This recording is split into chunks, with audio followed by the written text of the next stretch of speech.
Hey guys, tonight we're going to do something incredibly relaxing. Something you've actually done every day of your life. We're going to fall asleep, but not just any sleep. Tonight you'll slip into the fur-lined shadows of the distant past, snuggling beside mammoths dreaming through thunder, and wondering just a little how anyone ever got any rest with wolves howling outside and no blackout curtains. You'll drift through millennia of human bedtime from Stone Age caves to digital insomnia, with plenty of strange stops in between. Expect moss pillows, goat foot warmers, midnight ghost stories, and the soft hum of lullabies whispered across empires. Just a heads up, you probably won't survive this prehistoric sleepover. No central heating, no melatonin, and definitely no mattress firmness rating. So before you get comfortable, take a moment to like the video and subscribe, but only if you genuinely enjoy what I do here. And tell me in the comments, where are you watching from, and what time is it by you right now? Now, dim the lights, maybe turn on a fan for that soft background hum, and let's ease into tonight's journey together. You're curled up on a mat of pressed grass and animal skin. It smells faintly of damp soil, fire smoke, and something musky you hope is pine sap. The night air is thick with the low rumble of predators and the crisp scent of frost.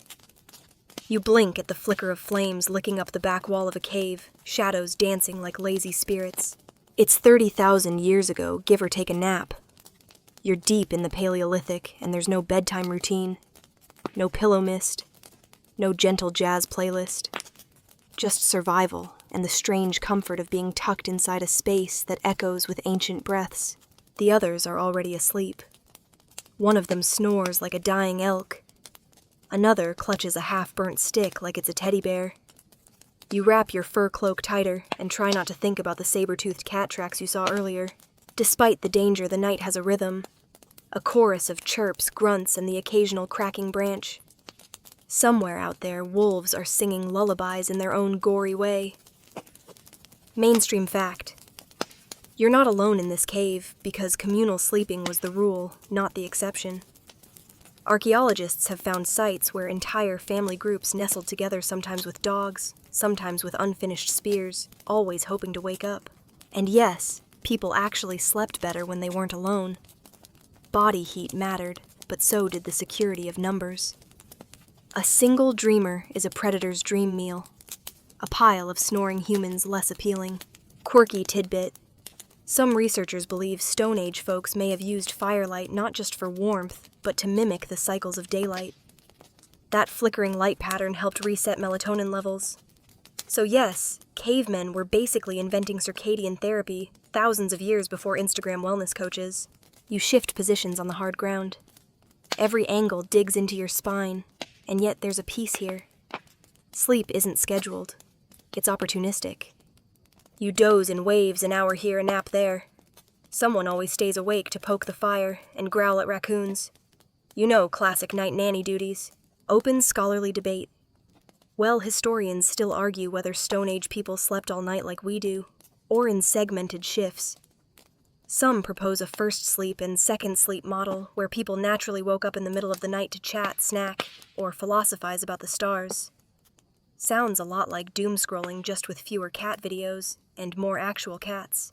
You glance up at the jagged ceiling above you. Charcoal sketches of deer and wild horses stretch across the rock. Maybe someone's dreaming of the hunt they drew. Or maybe it's just to scare the kids into behaving. Don't leave the cave, or the horned beast will nibble your toes. Outside, the wind picks up. You bury your face deeper into your wool-wrapped arm and breathe in the ancient dust. It smells of age, of ritual, of endless nights spent exactly like this, under threat, under stars, under fur. Someone coughs in their sleep. A child murmurs nonsense. The fire snaps a branch and sends tiny sparks spiraling upward like drifting fireflies. You blink, and the walls begin to blur. Before long, your brain softens. Not quite dreaming, not quite awake. Half conscious, you imagine spirits hovering near the cave mouth, keeping guard. Or maybe it's just smoke. Hard to say. You feel safe enough not to care. Remember that fringe belief about prehistoric night spirits? Some anthropologists suggest that early humans didn't fear the dark as much as we think because they believed they were protected by ancestral presences. Sleeping wasn't just vulnerability, it was a spiritual exchange. So here you are, curled between a snoring uncle and a flat rock, trusting that the stars and the spirits have your back. No door locks, no curtains, no concept of bedtime, but still somehow the beginning of the very thing we chase every night, rest. And just before your own breath evens out and the cave dissolves into black, you catch a thought drifting through your mind, like wood smoke. Maybe sleep is older than memory. Maybe dreams have always been our safest hiding place. You wake to the gentle lap of water against stone. Not suddenly, not urgently, just the way dreams dissolve when sunlight begins to glow behind closed eyelids. But this time, it's not sunrise. It's the soft shimmer of lamplight flickering from a polished brass bowl filled with sacred oil. You're in ancient Egypt somewhere between the Nile's hush and the rustle of linen robes. The air is perfumed with frankincense, sweet and smoky, drifting from a clay censer shaped like a lotus. And beneath your back is not straw or stone, but a surprisingly sophisticated raised bed carved from sycamore wood, complete with a slightly elevated headrest that will absolutely cramp your neck if you move the wrong way. A servant is padding softly across the room, smoothing reeds along the edge of your bed platform. You pretend to stay asleep, partly out of politeness, partly because sitting up involves more effort than you're currently interested in. After all, you're here on important business sleep. Divine sleep, in fact. You're not just resting. You're participating in a ritual older than hieroglyphs, temple sleep, or incubation. Tonight, you've come seeking a dream message from the gods, and with any luck, they'll actually show up. Mainstream historical fact. In ancient Egypt, special dream temples were built so that people could sleep on sacred grounds in hopes of divine healing or guidance. The most famous of these was the Serapeum of Saqqara, a place of mystery cows and some extremely confusing dream logic. But your current bed is in a smaller healing sanctuary, maybe at the edge of Thebes. You've offered figs, whispered a prayer, and now all that's left is to lie back and wait. Quirky tidbit dream interpreters were a legitimate profession in Egypt. If your dream involved a crocodile in a boat or a giant beetle rolling you like a dung ball, someone would absolutely charge you to explain whether that meant promotion soon, or your cousin is jealous. And yes, dream dictionaries existed, written on papyrus scrolls. They had entire categories like, if a man sees himself eating crocodile meat, spoiler, not a good sign. The room around you is dark except for the oil lamp and the gentle flutter of gauzy curtains stirred by the Nile breeze. Somewhere nearby, a priest chants in a voice as slow as the river. It's not meant to wake you, just to escort you gently into that liminal place between sleep and vision. You close your eyes, trying not to think about crocodiles, dung beetles, or the smell of embalming herbs still clinging to the stone walls. Instead, you focus on the cool feel of linen against your arms, the slight curve of the wooden headrest under your skull, the scent of blue lotus drifting in from a clay jar at your feet. This isn't your usual bedtime routine, but it is surprisingly calming. Open scholarly debate. Egyptologists still argue whether temple sleep was limited to the elite, or if commoners could participate. Some say only priests or royal petitioners were allowed to seek divine sleep within temple grounds. Others argue that during festivals or seasonal rituals, even the average scribe or artisan might be granted a night on the sacred mats. You shift slightly, adjusting your spine along the rigid headrest and trying to interpret the half-dream images flickering behind your eyes. A ibis with gold feathers, a boat that sails the sky, a woman with stars for hair. Maybe that's Hathor. Or maybe it's just what happens when you mix wine incense and a mild fever. A breeze stirs your linen tunic and the lamplight dances across the ceiling. You think of how different sleep is here, how it's less private, more sacred. Something to be guided, interpreted, watched over. And your mattress. It's not bad, honestly. Egyptians loved their furniture. Beds were elevated to avoid bugs, and wealthier households had woven string or leather supports topped with plant fibers or linen. Pillows, though. Think curved wooden neck shelf, not memory foam, delight. And yet even with all that, you feel something settle over you. The weight of tradition. The gentle silence of stone walls that have seen centuries of sleepers drift off under the eyes of Horus. Outside the Nile murmurs like an old friend telling bedtime stories. Frogs croak somewhere in the reeds. The occasional splash suggests a fish or something, larger. You resolutely choose to believe it's a fish. And as you finally begin to slide beneath the surface of sleep, you wonder if the gods do send a dream. Will you remember it? Or will you just wake up with the vague memory of golden feathers and incense, and the feeling that someone somewhere whispered your name? Either way, it's enough. You shift once more, sink deeper into the linen-wrapped mattress, and let the night unfold like a papyrus scroll in the hands of a patient, drowsy scribe. You stir to the soft creaking of woven reeds beneath your back. The scent of warm earth barley beer and distant livestock fills your nose. Gone are the headrests of Egypt and the sacred oils of the temple. Now you lie in the beating heart of ancient Mesopotamia, the so-called cradle of civilization. Though tonight it feels more like the cradle of itchy bedding. You're in a modest clay house somewhere in the bustling city of Ur, or perhaps Lagash. The walls are packed mud cool to the touch. The roof is open at least partially to let out the heat of the day, and above you hangs the wide-open sky pocked with stars as always, but interrupted now and then by the shadow of a passing goat on the rooftop. Yes, goats sleep up there. Don't ask. You roll onto your side, and the reed mat lets out a long, low sigh. This is what passes for a mattress in 2000 BCE, a tight weave of marsh reeds stretched over a wood frame. Not exactly cloud-like, but firm and functional. And honestly, you've slept on worse like that time with the lice-infested straw pile in medieval France, but that's a story for another section. A clay oil lamp flickers faintly from a wall niche, casting long shadows that sway with every breath of wind. You feel the room cooling as the sun dips fully below the Tigris horizon, the day's heat seeping slowly from the bricks. Somewhere a baby wails. Someone coughs. A sheep bleats. Civilization never truly sleeps, it just gets quieter. Mainstream historical fact.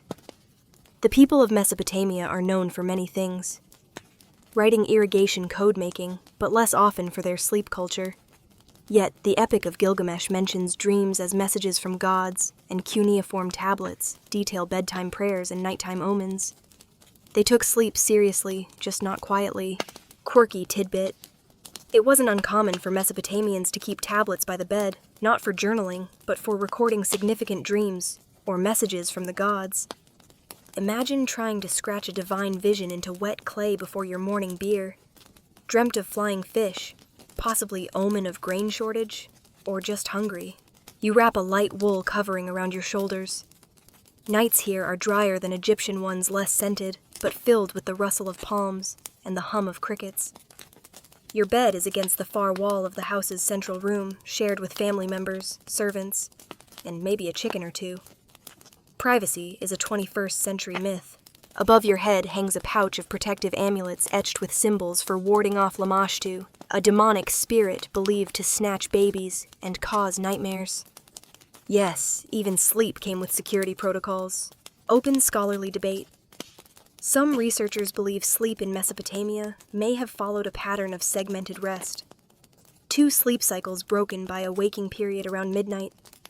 Others suggest that seasonal routines, especially linked to agricultural life, dictated when and how long people could afford to sleep.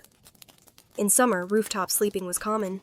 In winter, families huddled indoors on floor mats. Tonight, you're lucky. The weather's fair, the goats are docile, and your only enemy is the occasional mosquito. You let your thoughts wander through the carved city streets of the day, markets bustling with barley and dates. Scribes squinting at clay tablets, priests measuring the heavens from atop ziggurats.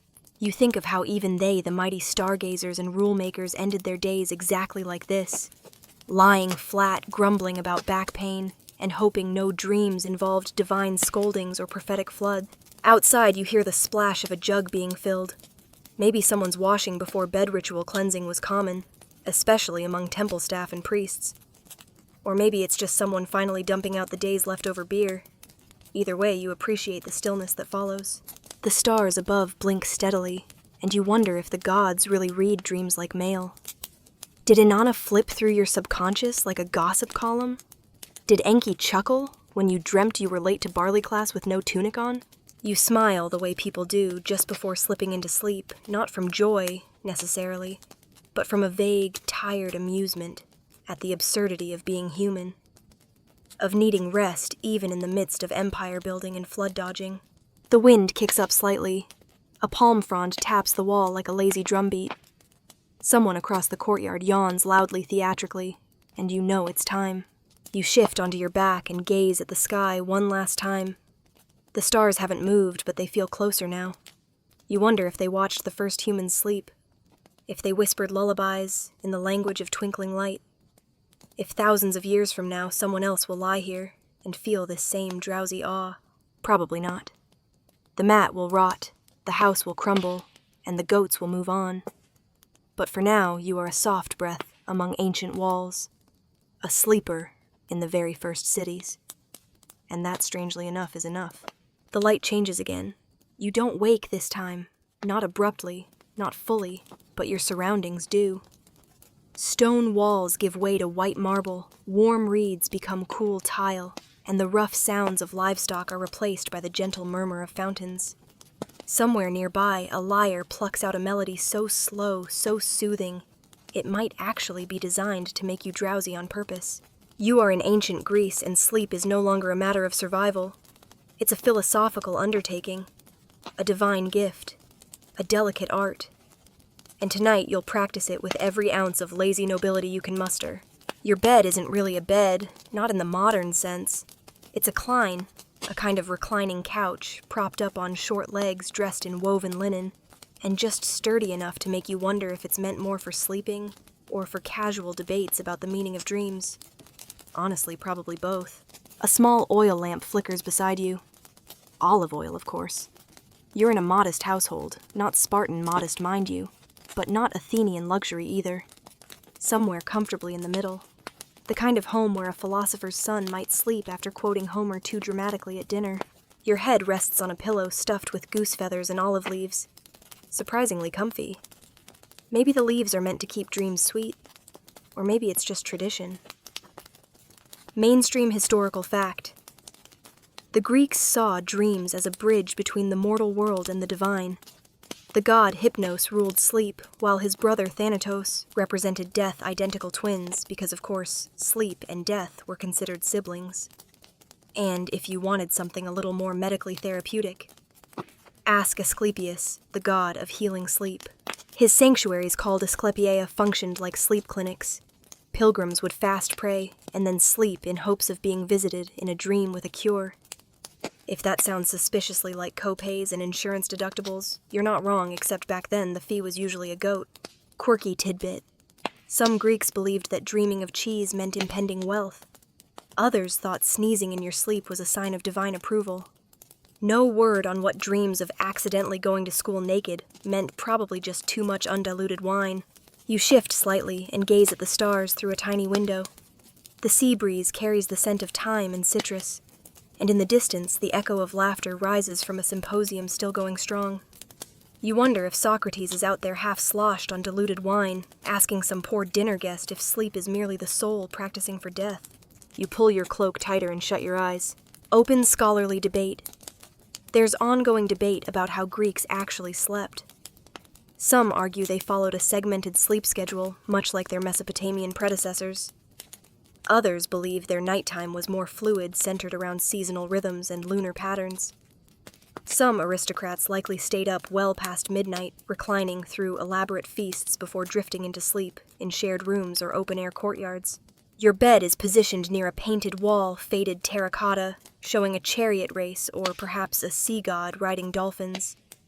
You can't quite tell in the low light, and you don't care to open your eyes long enough to find out. A breeze stirs the curtain. You hear the scratch of a lyre string tuning itself into silence.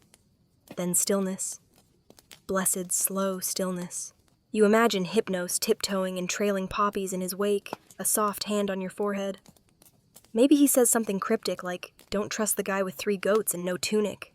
Or maybe he just hums an ancient lullaby in a tongue no one's spoken in 2,000 years.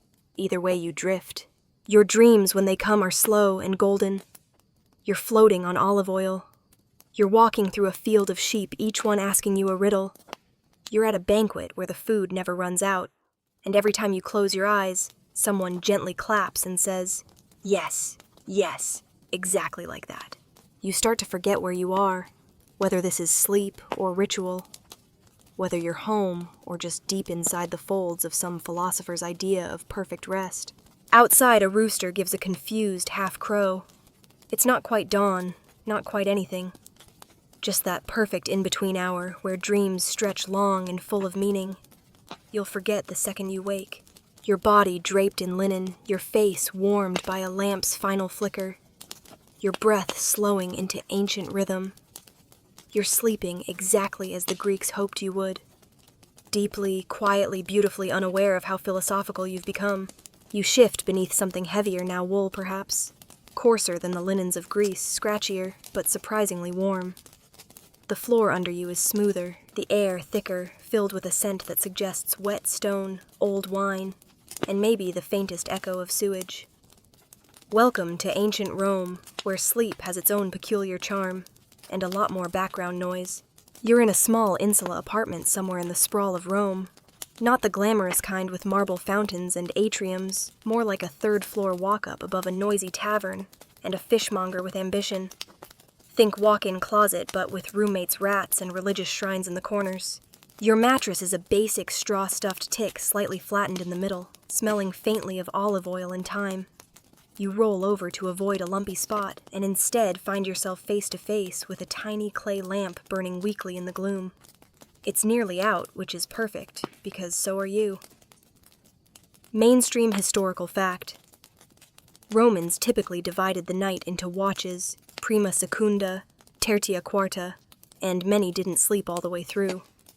It was common to wake up halfway through the night, especially during the intervigilium, that mysterious gap between first and second sleep.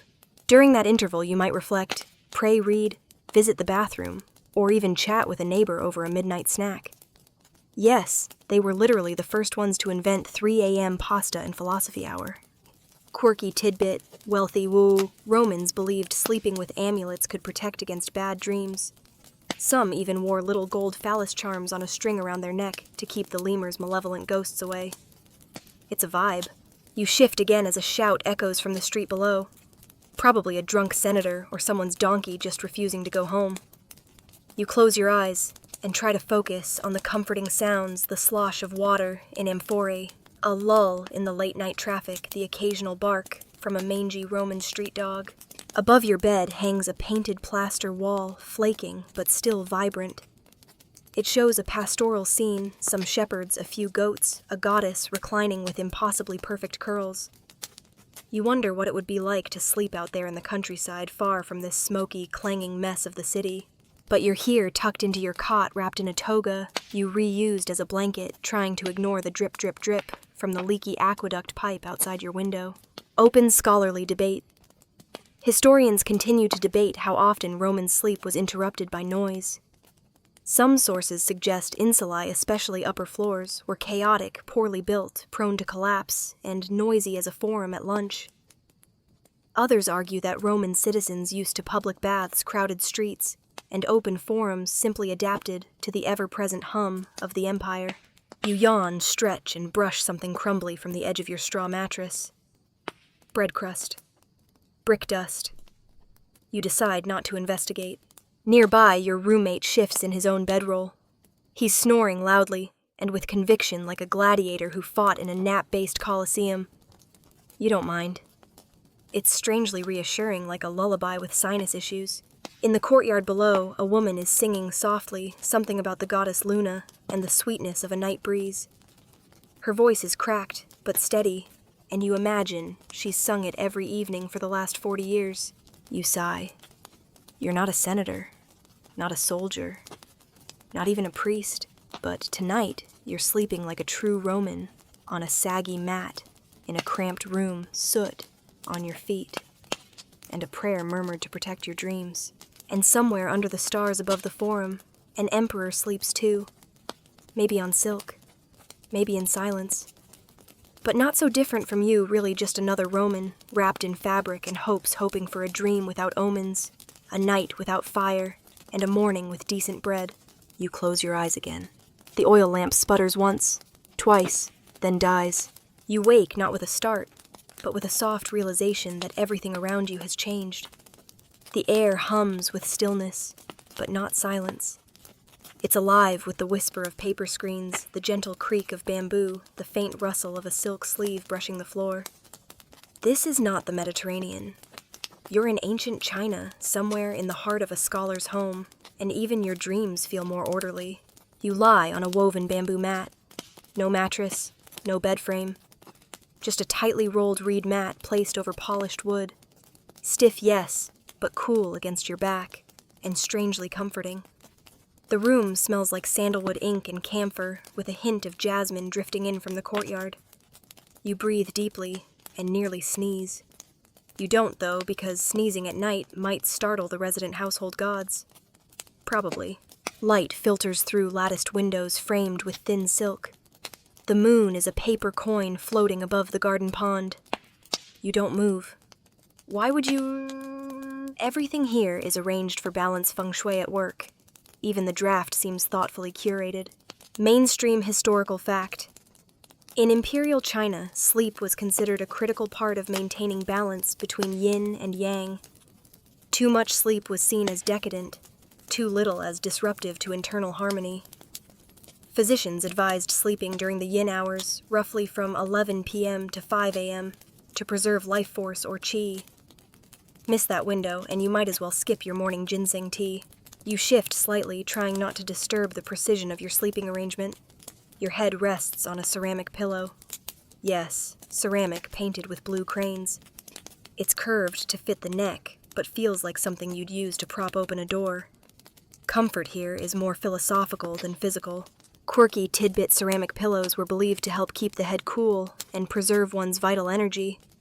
Some even had secret compartments for storing valuables or love letters, because if you're going to sleep on porcelain, you might as well make it a nightstand too. Through the paper-thin walls, you hear someone turning the pages of a book. A scholar, perhaps still reading by candlelight. It's not unusual. In certain dynasties, particularly under the Tang and Song literacy among the elite was high, and many scholars wrote poetry to ease their minds before bed. Think haiku, but with more philosophical angst, and footnotes about Confucian morality. Open scholarly debate. Experts still argue about how widespread sleep rituals were among commoners versus the elite, while texts from the upper classes detail incense preparation, dream interpretations, and diet restrictions for optimal rest. Peasant records are scarce. Some argue the elaborate rituals were the privilege of literate bureaucratic households. Others suggest that across all social levels, sleep was intertwined with spirituality and seasonal rhythms, just in simpler forms. You roll gently to your side. Outside, bamboo stalks tap one another like wind chimes carved by nature. Somewhere, a nightbird calls a low hoo that echoes off stone. The entire house feels like it's breathing with you. Your mat creaks softly. A robe rustles in the corner as the night wind flows through. You can almost hear the inkwell settle in the scholar's room, the way a mind does just before it dreams. You think of your ancestors. In Chinese tradition, dreams weren't just products of a tired mind. They were visits from the spirit realm. An ancestor could offer advice, or reveal your future, or simply wander into your subconscious, because, well, they missed you. You close your eyes, half hoping for a visit.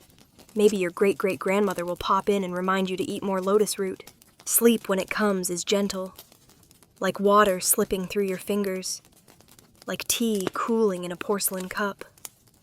You drift slowly into a dream of calligraphy scrolls that write themselves of plum blossoms blooming on the ceiling of a wise tortoise, mumbling poetry in your ear. You are not just resting. You are restoring the cosmic balance of things. And as the moon slips lower and the wind settles and the last candle gutters out somewhere in the scholar's study, your breath slows to match the rhythm of ink drops in a quiet bowl. You blink against the faint glow of firelight dancing across the walls. The air is thick, humid, but alive. You're in a thatched dwelling tucked deep within the forests of Mesoamerica, and the world outside hums with the lullaby of insects, distant drums, and the low croak of tree frogs hiding among obsidian rocks. The night is breathing, and it knows you're here. Your bed, if it can be called that, is a wide woven mat laid carefully over packed earth. Around you are the low walls of an adobe and thatch structure, cool despite the day's heat, smelling of clay sweet corn and just the faintest trace of smoked chili. You are in the heart of a Maya village, and tonight sleep isn't just something your body needs, it's a bridge between the living and the divine. Because here, dreams are sacred currency. Mainstream historical fact. The ancient Maya believed dreams were powerful messages from gods or ancestors. Special dreamers, shamans, or men were tasked with interpreting them, sometimes even directing dreams through fasting ritual, or the use of hallucinogenic substances like morning glory seeds. Sleep was not idle time. It was spiritual practice. You lie quietly under a thin cotton blanket, listening as the household settles in. Chickens rustle outside. A baby coos. Somewhere nearby, someone mutters a protective prayer to Ixchel, goddess of fertility and the moon. It's comforting, like someone putting the whole night under a safety spell just for you.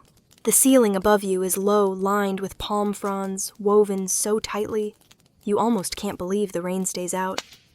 You smell earth firewood and the lingering sweetness of cacao, the good kind, not the sugary hot chocolate kind. This is sacred chocolate used in ritual before sleep. Quirky tidbit. Maya children were sometimes given a few sips of fermented cacao or honey water before bed, both as a calming agent and as part of a spiritual send-off into the world of dreams. Because obviously nothing says sweet dreams like a microdose of spiritual chocolate. You curl onto your side, the mat crinkling softly beneath you.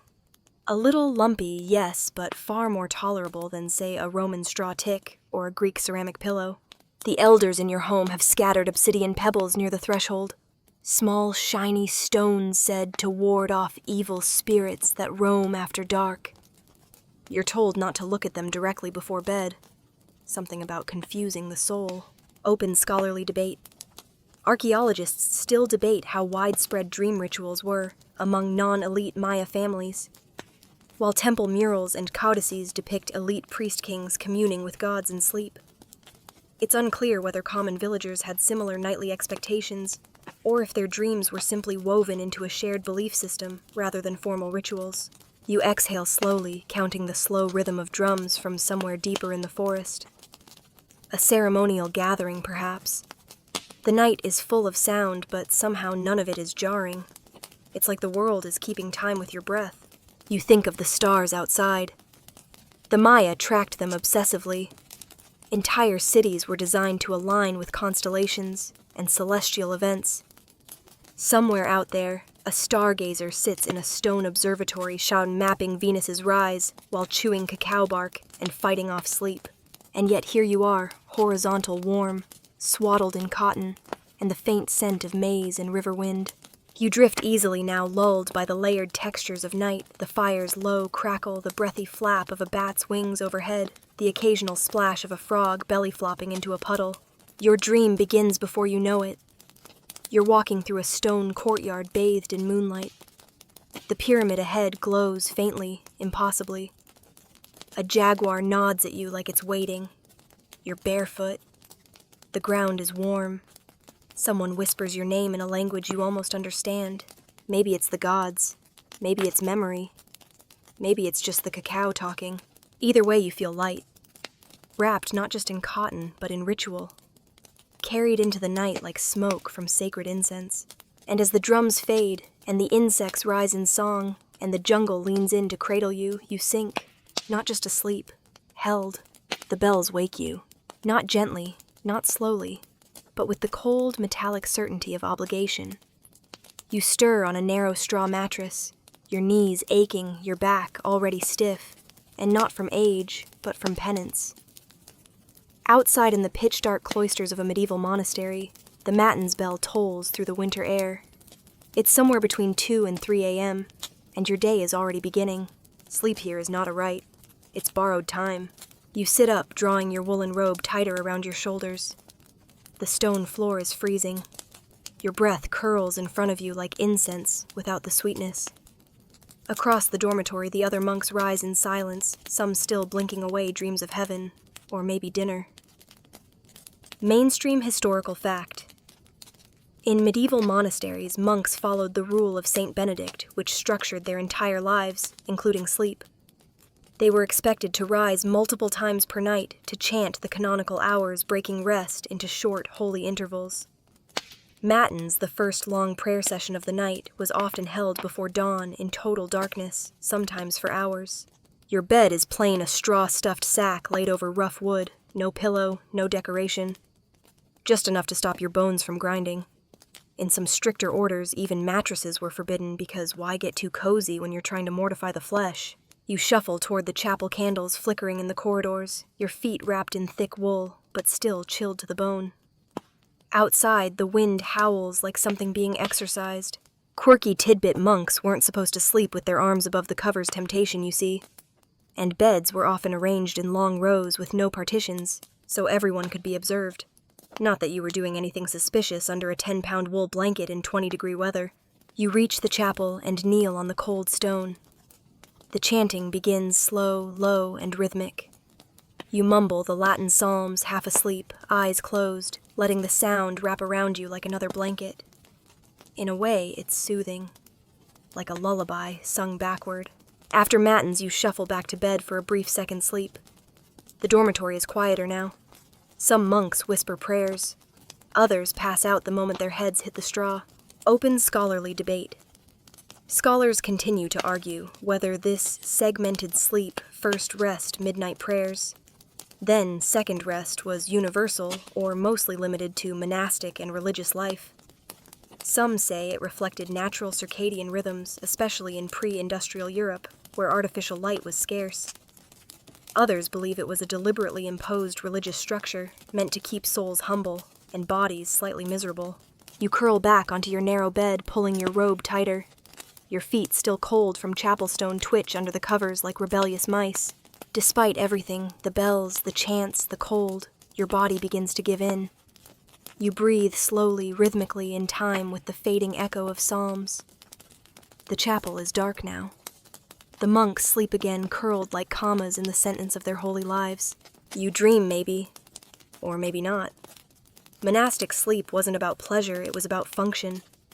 But your mind floats regardless through candlelit hallways and icy cloisters over manuscripts and incense, through Gregorian echoes that settle deep in your chest like warm broth. There is peace here, a hard-earned peace. Sleep as humility, rest as submission. A reminder that even monks, for all their virtue, must rest their eyes eventually. You exhale and surrender. For now, until the next bell tolls.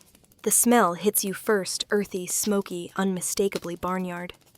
You blink awake in near darkness, your face pressed against coarse wool, and something suspiciously like hay.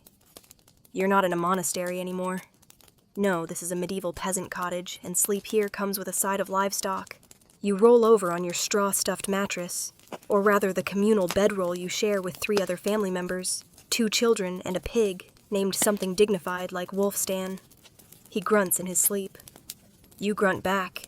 It's mutual respect. The thatched roof above you creaks gently in the wind. Cold air leaks in through every crack in the wattle and daub walls.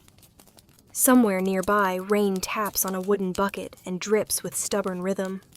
You pull a scratchy wool blanket over your head and try to get back to sleep, but the goose outside has opinions about that. Mainstream historical fact. For most medieval peasants, especially in Europe, houses were one-room affairs. Entire families slept together, sometimes on a raised platform, sometimes just on the dirt floor bundled in furs and straw. Beds were less furniture and more a collective idea of horizontal rest with occasional snoring. There was no bedtime ritual, no chamomile tea. You worked until you physically couldn't anymore. Ate whatever porridge or onion soup was left, maybe listened to a story or hymn, and collapsed. Your body made the schedule, not the sun. You roll onto your other side. The straw pokes through the cloth and stabs you gently, like nature's alarm clock. You make eye contact with a spider, spinning a web in the rafters and hope it's not prophetic. Quirky tidbit. In some regions, peasants would warm stones by the fire and wrap them in cloth to tuck under their feet at night, medieval hot water bottles minus the rubber. Occasionally, a shared dog or pig would perform the same function, happily snoozing underfoot and doubling as a snuggle source. There's a pot of beans still simmering near the hearth, leftover dinner doubling as tomorrow's breakfast. The fire's embers cast soft shadows on the soot-stained ceiling. You can hear the breathing of the others, deep and even layered like a lullaby, in 5-part harmony. Open scholarly debate. Historians still question the extent to which peasants truly experienced sleep deprivation as we define it. Some argue their daily exhaustion guaranteed long, deep rest. Others point out the chaotic mix of cold noise illness and household tasks like midnight baking or tending to animals that constantly interrupted their nights. And yet somehow people rested. Maybe not luxuriously, but enough to wake up and start another brutal, muddy, frostbitten day. You sniff. Definitely beans. Maybe a hint of garlic. Someone must have been feeling fancy. You shut your eyes and try to count sheep, but most of them are already sleeping beside you. One of them lets out a soft snort. You choose to take it as encouragement. A distant owl hoots. The fire cracks. The blanket shifts as someone rolls over beside you and mumbles half of a prayer. You don't know if it's for sleep or harvest, or just the general misery of existing in the 1300s, but for a moment none of that matters. You're warm, relatively dry, and your pig pillow hasn't gotten up to root around in the ashes. Victory. You breathe deeply in sync with the family, the animals, the house. It's a rhythm older than luxury, cruder than comfort. But somehow tonight it's enough.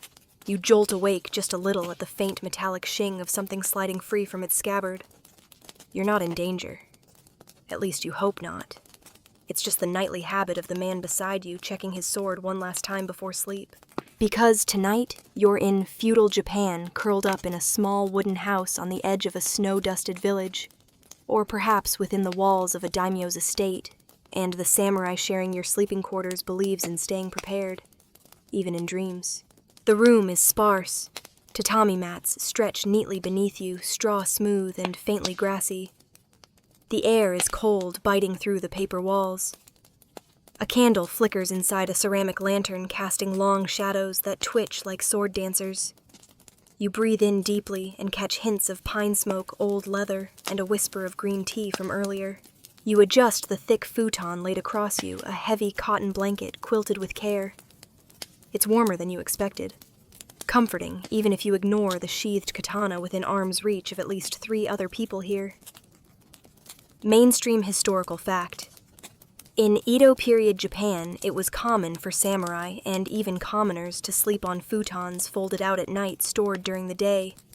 Homes had little furniture and were designed to transform with use. Sleeping was a social and spatial arrangement, not a bedroom ritual. You glance across the room. A low table has been cleared of the tea set. In one corner, a tiny shrine flickers with incense and ancestral offerings, dried persimmons, and sake in miniature dishes. You offer a silent nod because not doing so feels disrespectful. Quirky tidbit samurai were trained to sleep lightly, ready to wake at a sound, a shadow, a shift in wind. Some even preferred to nap upright against a wall weapon in hand to avoid being caught off guard.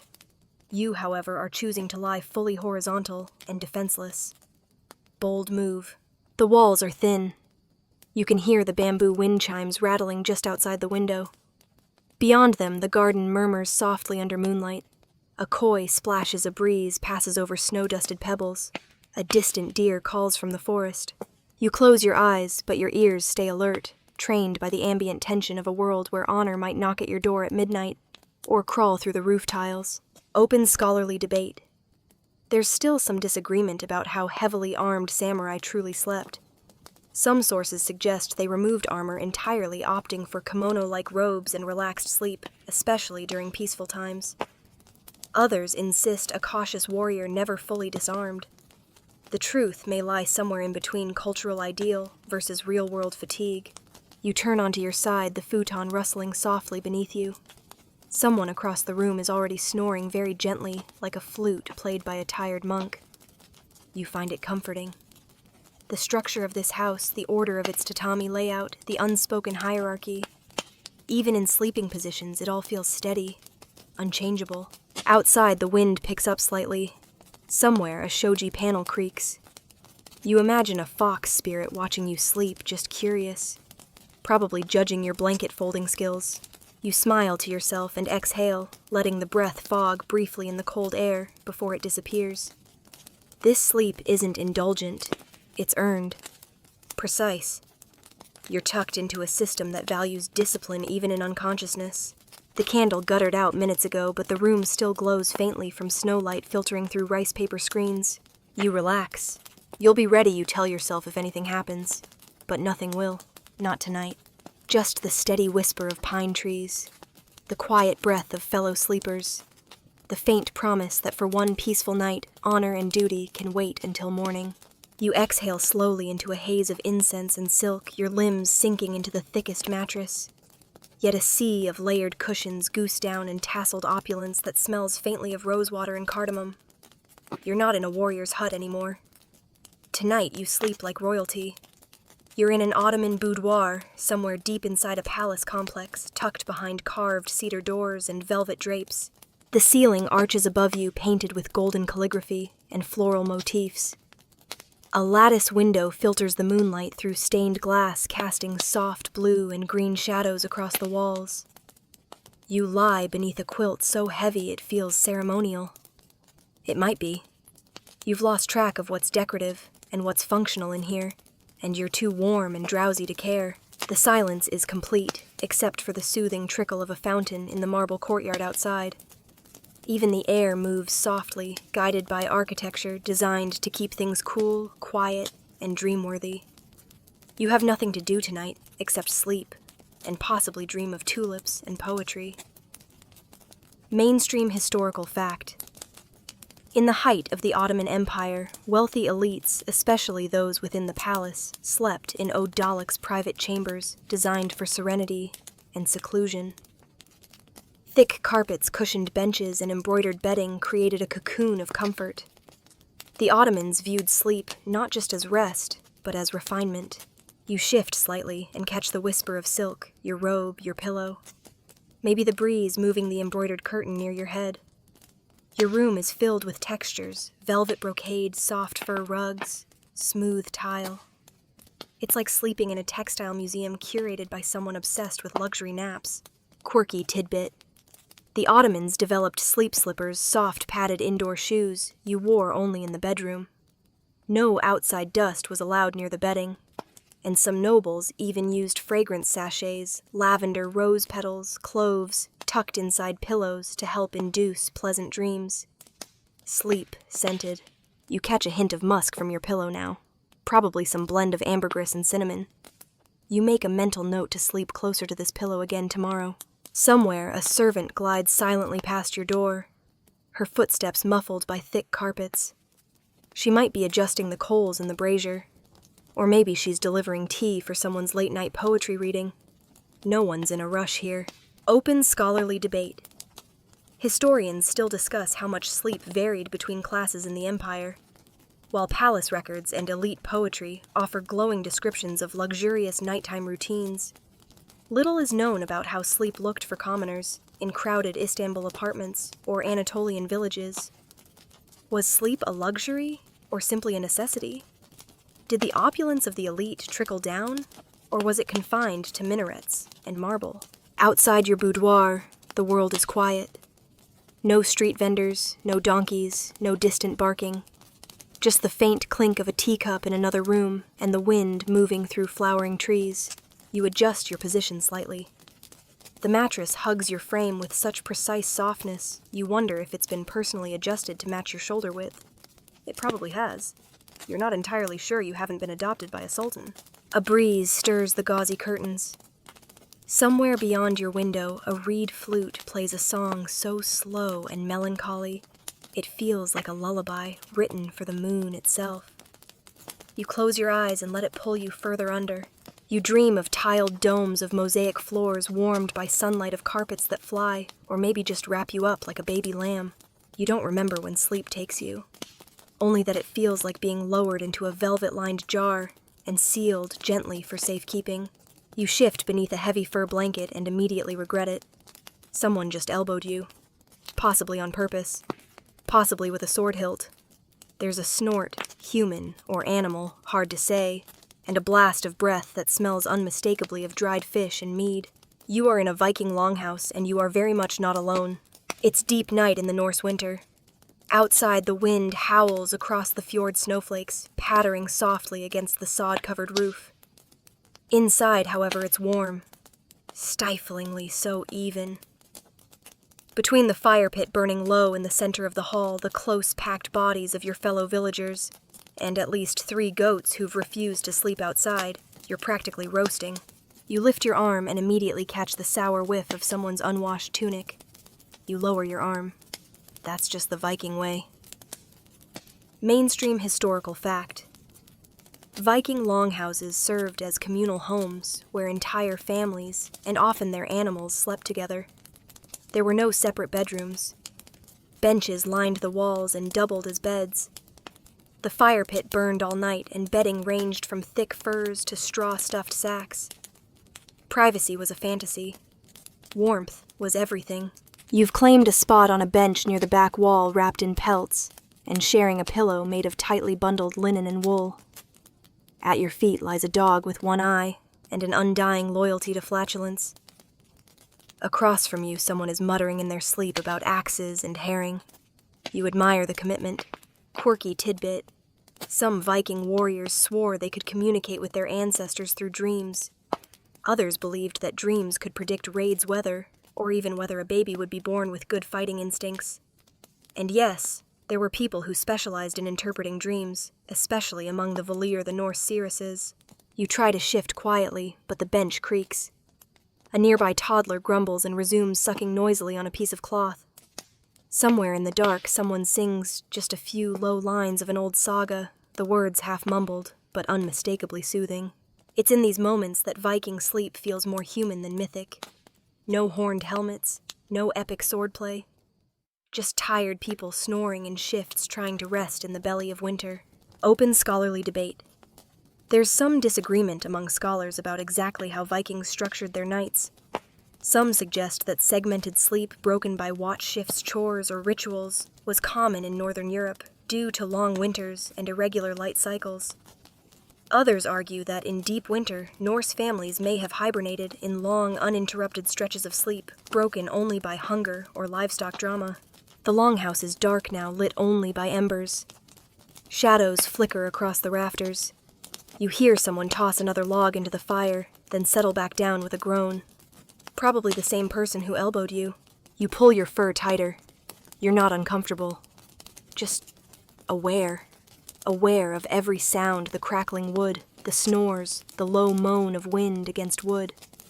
Aware of every smell, sweat, fish, smoke, leather, and something oddly sweet. Mead breath, probably. But beneath the chaos lies a kind of peace. Sleep here is not soft, but it is complete. Earned. After days of rowing, herding, weaving, and shouting over fjord winds, nobody lies awake long. You feel your limbs relax. Your breath sinks with the slow rhythm of the hall snores, creaks, fire, crackle. And just before you fall under someone, lets loose the deepest, most heroic snore you've ever heard. You smile in the dark. Sleep well, shield sibling. The fire is low, the night is high, and above you stretches a dome of stars so wide it feels like it could tip and spill galaxies into your lap. You're lying on a simple, woven mat outside a thatched hut, somewhere on the open plains of southern Africa, Zulu territory, before colonial borders redefined everything.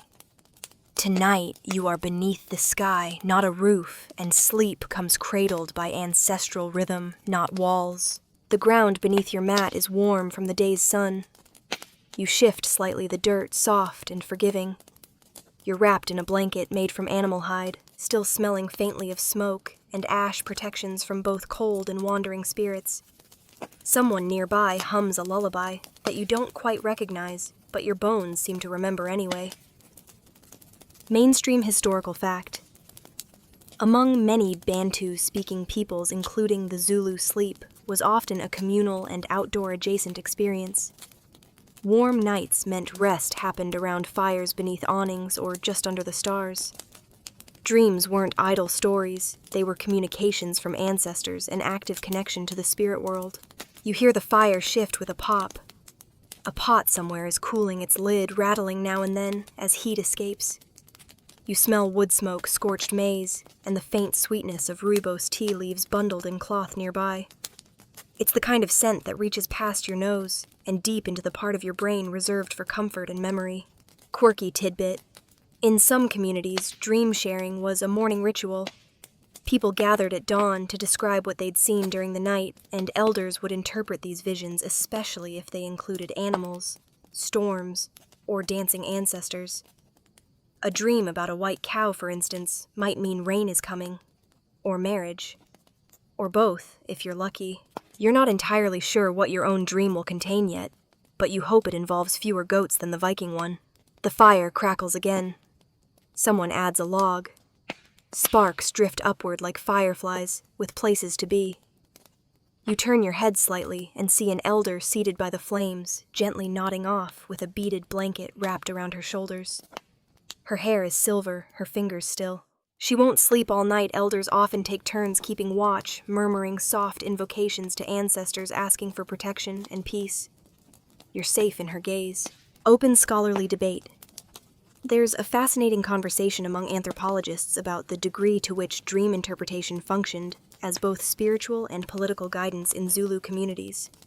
Some scholars argue dreams influenced major decisions, migrations, marriages, even wars, while others say dream power rested more with ritual specialists, not everyday people. You exhale. Your breath joins the smoke in its lazy ascent. The ground beneath you holds stories you'll never hear pressed into the soil by 1,000 years of sleepers. The mat beneath your back was woven by someone who probably hummed while doing it, the threads looping like dreams themselves, circular, purposeful, imperfect. An insect chirps near your ear, then moves on. You barely stir. Your muscles are heavy, your mind already slipping sideways. You think of your grandmother. Or maybe someone else's grandmother. Or maybe just the idea of her singing by firelight in a language made of wind and dusk. The stars above you swirl a little too slowly to notice, but you feel it anyway, that sense of being wrapped not just in blankets, but in generations. You're not in a house. You're not under a roof. But you've never felt more at home. Sleep comes like a drumbeat slowed to the rhythm of your heart. You surrender without question.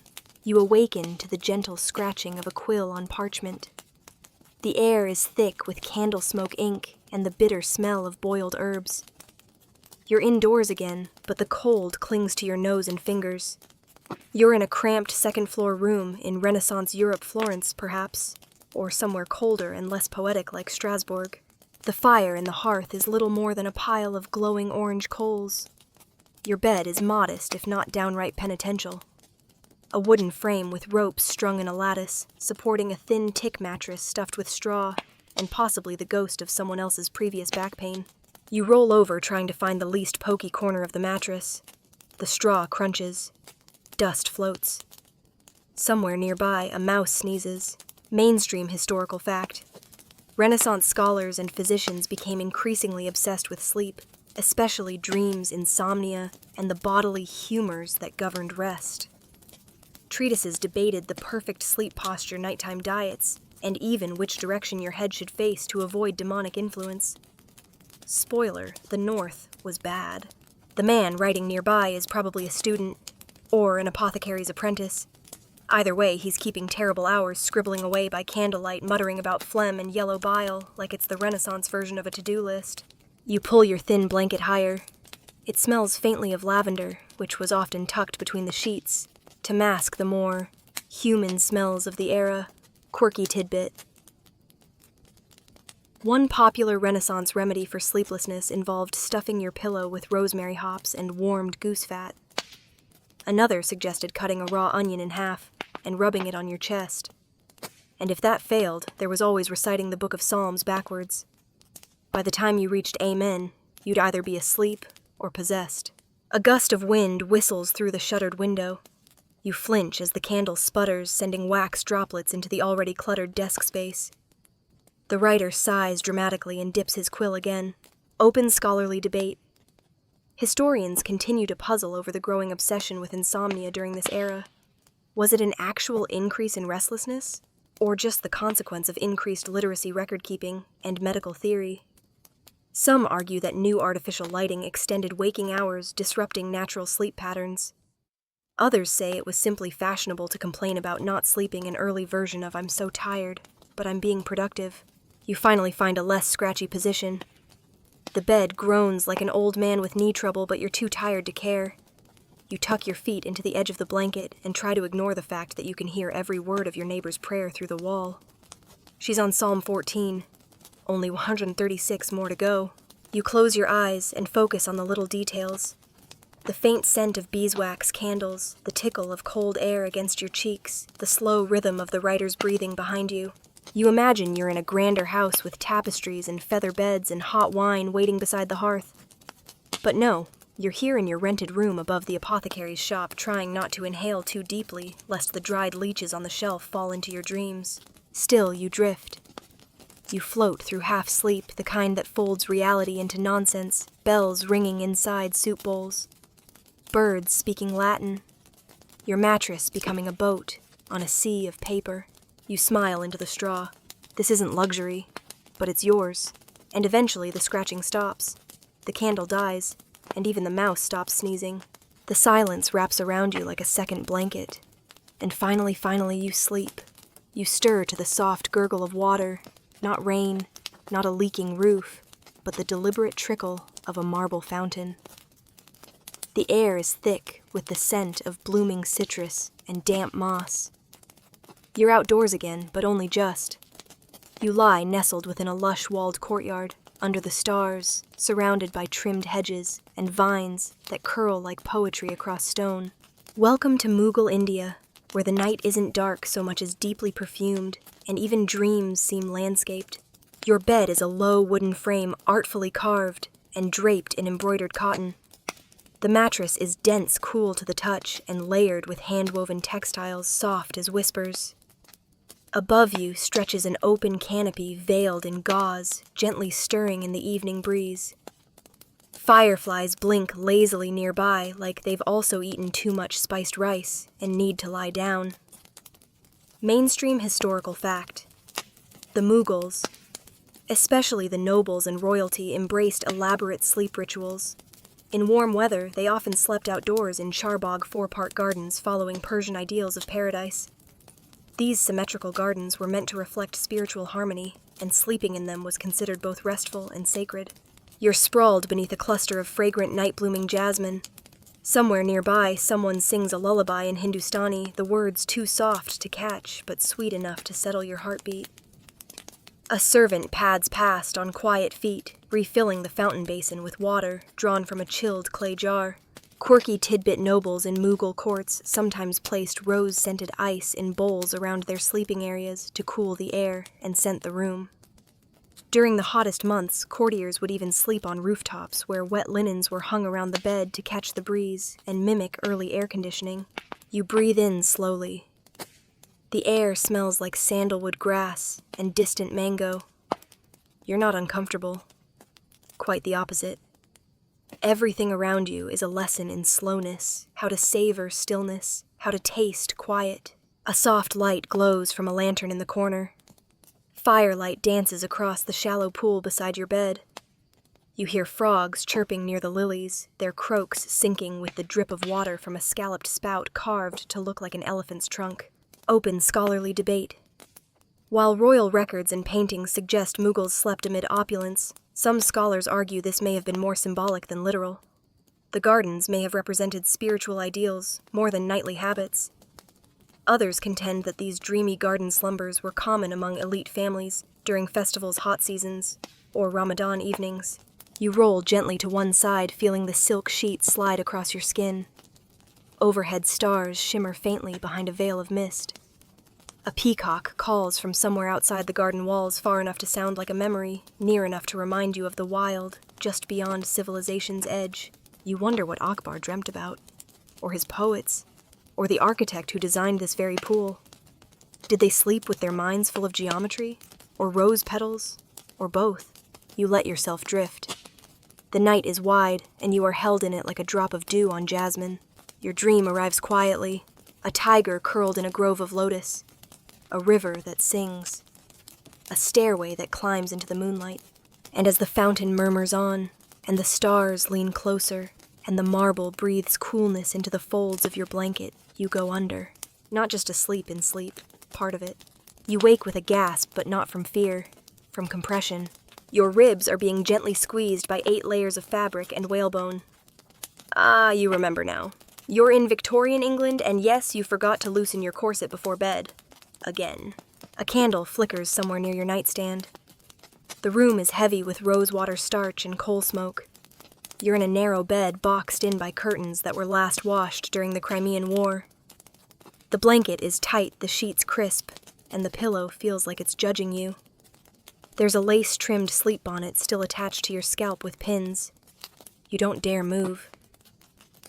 Mainstream historical fact. By the 19th century, sleep had become a refined ordeal for the middle and upper classes. There were rules: no vigorous conversation before bed, no spicy food, and always air out your sheets before climbing in.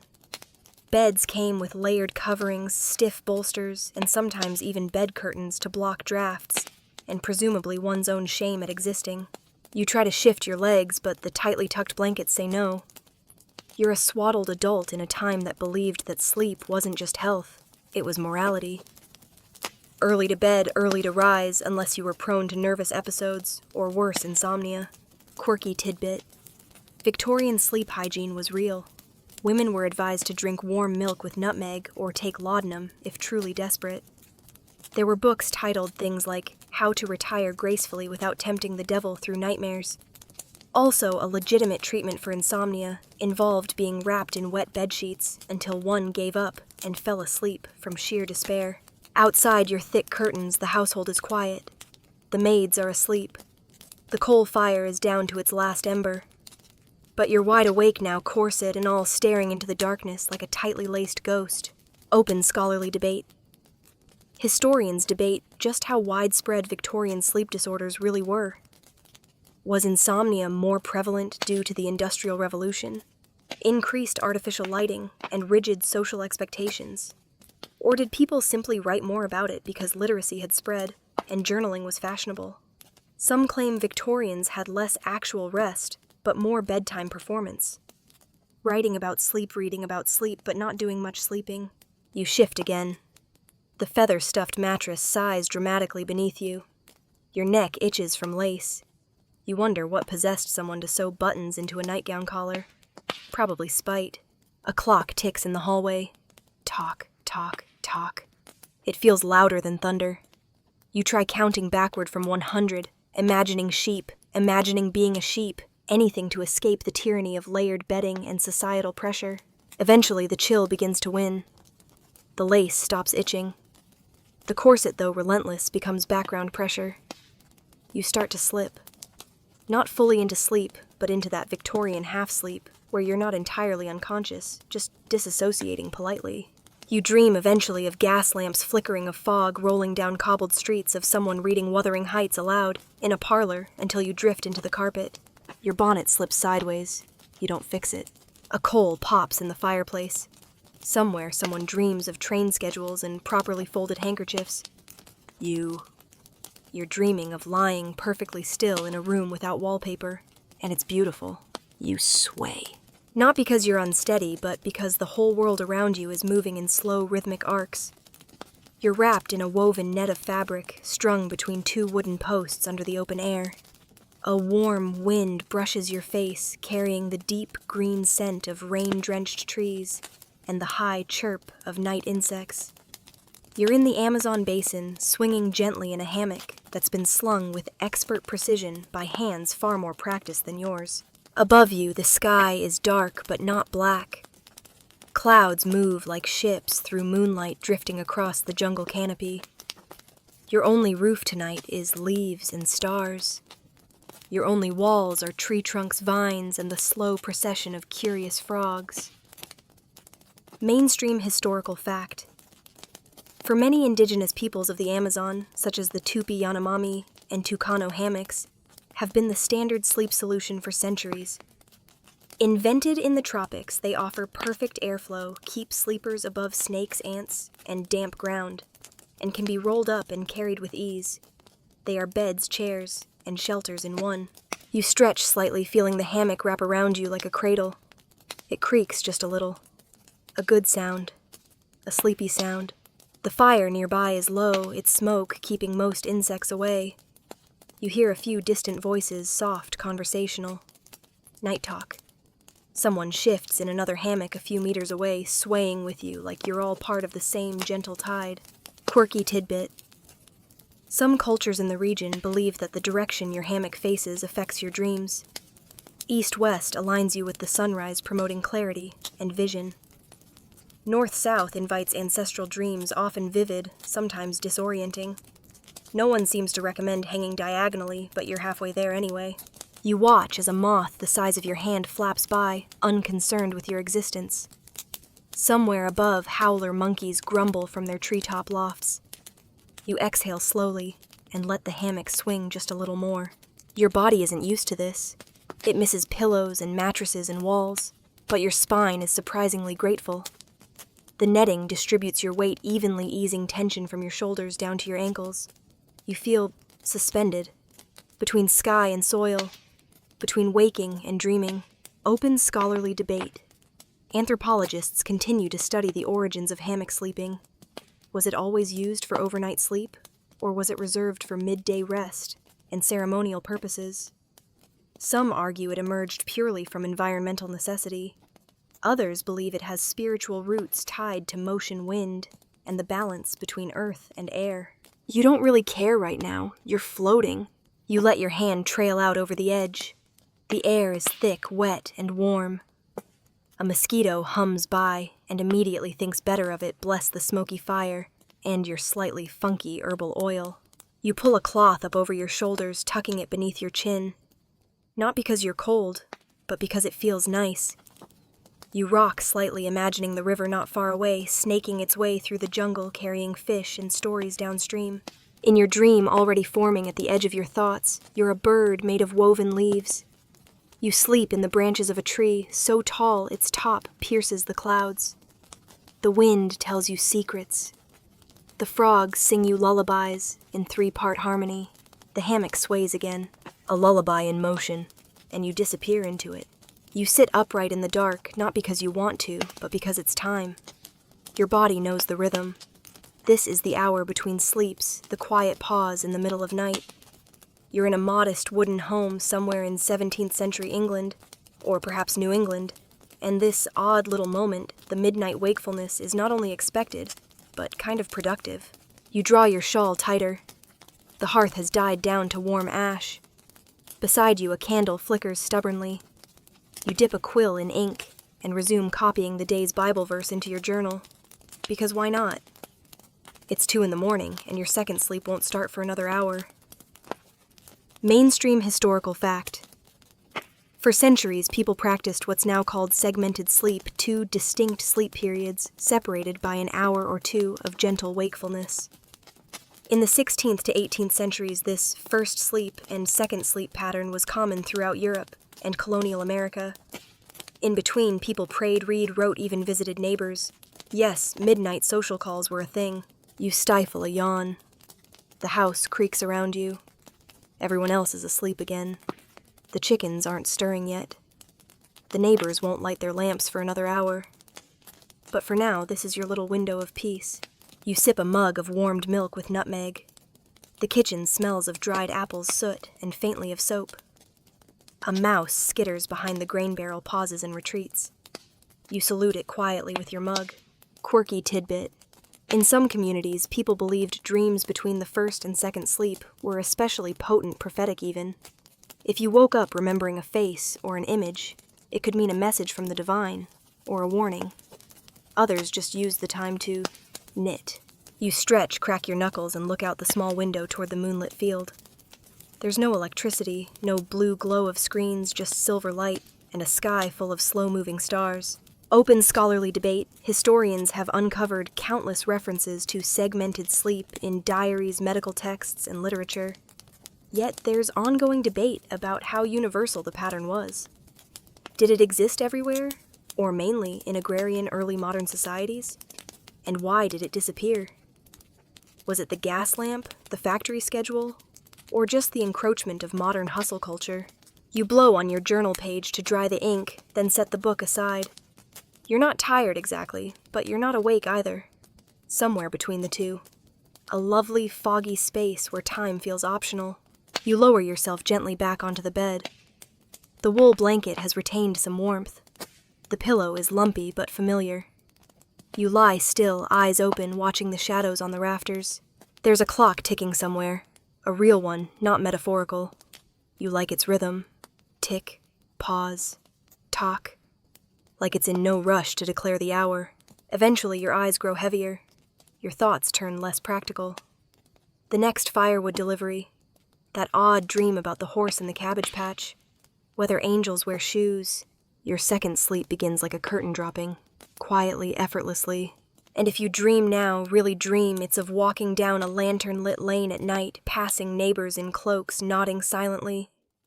Maybe you all know this is the good part of the night. The secret one. You drift under. The candle gutters. And the night continues. The clatter of gears and hiss of steam wake you, but not entirely. It's the kind of background noise that fades into rhythm mechanical lullaby. You're slumped against a wooden crate in the back of a soot-covered workshop, or maybe a train station locker room. Either way, it's dark warm, and you're stealing a nap in the industrial age. You're not in a bed. You're not even in a room meant for sleep. You're on break from a 12-hour shift at a textile mill steel foundry or coal shaft. You smell like oil smoke and exertion, and the bench beneath you is about as soft as a brick. But you don't care. You've trained yourself to nap in 90-second intervals like a soldier, or a fox in a thunderstorm. Mainstream historical fact. During the 19th century, the rise of factory labor and electric lighting disrupted centuries-old sleep patterns. With shifts running day and night, especially in urban centers like Manchester or Chicago, workers often slept in short bursts wherever, whenever they could. Naps on the job weren't rebellion, they were survival. Your cap is tilted over your eyes, your arms crossed like a barricade against wakefulness. Somewhere nearby, a machine starts up again. The floor vibrates. The air tastes metallic. Quirky tidbit. Some workers in Victorian-era factories developed the habit of half-sleeping, remaining partially conscious to avoid getting caught napping by foremen. Others paid to sleep in coffin beds at boarding houses. Narrow wooden sleeping boxes stacked like bookshelves and rented by the hour. Yes, hourly sleep real estate existed long before hotels got creative. You adjust your head slightly. The sound of boots and coughing echoes from the corridor. Someone stumbles in, mutters something about whiskey, and collapses on the floor near the boiler. You all pretend not to see each other. There's a silent agreement: if you're breathing, you're fine. Open scholarly debate. Historians continue to examine the mental and physical impact of shift work during industrialization. Some argue that the sleep deprivation of the time caused a surge in documented nervous disorders and moral panic about laziness. Others point to how entire classes of laborers developed new strategies for fragmented rest, early adaptations to the 24-hour economy. You nestle further into your coat. Someone's coat, really. It's too big and smells like machine grease and tobacco. But it's soft at the collar, and you find a crease that fits your neck like it was made for you. The gaslight above flickers. You ignore it. Your eyelids drop lower. You wonder what people dreamed about back then, when dreams had to wedge themselves between hunger and noise. Maybe a soft feather bed, clean socks, and a quiet Sunday. Maybe just breakfast. Your dream is nonsense, of course. You're floating in a boiler room filled with daffodils. Someone hands you a teacup made of iron and says, "Don't spill it, the boss is watching." You nod. Of course, you understand. Sleep isn't gentle in this century. It's stolen, bargained, borrowed in scraps. But sometimes it shows mercy. You exhale slowly, letting your body sink into the splintered wood behind you. The machines clank on. The night shift trudges forward. And you sleep smudged, aching, but safe in this borrowed moment. You lie flat on your back, but your eyes are wide open, reflecting the glow of a screen. Not firelight, not candles, not moon. Just the pale, cold wash of LED blue. You're in your own bed, modern pillowy, a cloud of engineered foam and orthopedic intent. And yet here you are, completely exhausted, and utterly unable to sleep. Welcome to the present day where the biggest obstacle to rest isn't a howling wolf, a midnight prayer bell, or the shared snoring of a Viking longhouse, but your own phone. You shift beneath a weighted blanket designed by sleep scientists, endorsed by influencers full of promises. It feels good, like a hug you don't have to reciprocate. But the hug doesn't help when your mind is racing through group chats, work emails, and a Wikipedia rabbit hole about whether Napoleon was actually short. Mainstream historical fact. We are, by many accounts, in the middle of a global sleep crisis. Since the invention of electric light, and especially with the rise of smartphones, average sleep duration has dropped, while reported insomnia, anxiety, and sleep medication usage have skyrocketed. Our ancestors feared evil spirits at night. We fear tomorrow's calendar app. You turn your phone face down, then turn it back over, then lower the brightness, then Google how to stop Googling so I can sleep. Quirky tidbit. There's a name for what you're doing. Revenge. Bedtime procrastination, staying up late, scrolling or binging shows because it's the only time you feel in control of your day. You're not tired, you're spite resting. Take that capitalism. Outside your window, the world is actually quite peaceful. A car murmurs past. A breeze stirs the curtain. Somewhere, a neighbor's cat knocks something over. You wonder if anyone anywhere is sleeping well tonight. You remember stories from earlier, the cave dwellers curled beside embers, monks whispering psalms, in the cold samurai resting with blades in reach. Maya dreamers under jungle skies. They all slept. Maybe fitfully, maybe briefly, maybe beside pigs. But they did it. Open scholarly debate. Scientists and historians still debate whether modern humans are truly sleeping less or just sleeping worse. Do our ancestors get too much credit for restful nights in drafty huts and flea-ridden beds? Or have we genuinely engineered ourselves into a state of chronic restlessness? You don't have answers. You have a memory foam pillow and 17 open tabs. But eventually something shifts. Your mind slows. Your breath lengthens. The soft hum of your fan, your version of a jungle's lullaby, or a Roman slave fanning you with a palm frond fades into background. Your eyes grow heavy, not suddenly but steadily, like a boat untying itself from the dock. You remember the Egyptian dream temples, the Mongol couriers who slept in the saddle, the Victorian corset you somehow survived. You remember hammocks and courtyards and rice straw mats. You remember that people have always found ways to rest even in firelight, in hardship, in noise, in fear. So maybe, just maybe, you can too. You flip your phone over again, screen down for real this time. The light dims. Your limbs loosen. You let the silence swell like a tide rising beneath your ribs. Your final thought before sleep takes you isn't a fear or a plan. It's this. You're part of a lineage of sleepers going back 30,000 years. And your brain, blessed, is finally doing the thing it was born to do. And now, as your breath softens, as your chest rises and falls like an old familiar rhythm, the story comes to rest. The fires of the Paleolithic caves have burned low. The bells of the monastery have faded. The jungle has gone quiet, and the longhouse snores in peace. Every courtyard, every scroll-filled chamber, every garden under moonlight has folded itself into memory. Your bed, no matter how modern, is now part of that story. A single thread in the woven quilt of human rest. You are not alone. You never were. You have slept beside warriors, farmers, scribes, traders, dreamers. You have curled beneath bare fur, between paper screens, beneath starlight. All of them reached this moment as you do now, this final inhale, this settling into stillness, this drifting into the soft, warm dark. Let your thoughts unspool. Let them float. Let them fade. There's nothing else to do, nothing else to be. You are horizontal. Safe. Timeless. The world outside can wait. For now, just this. Just sleep.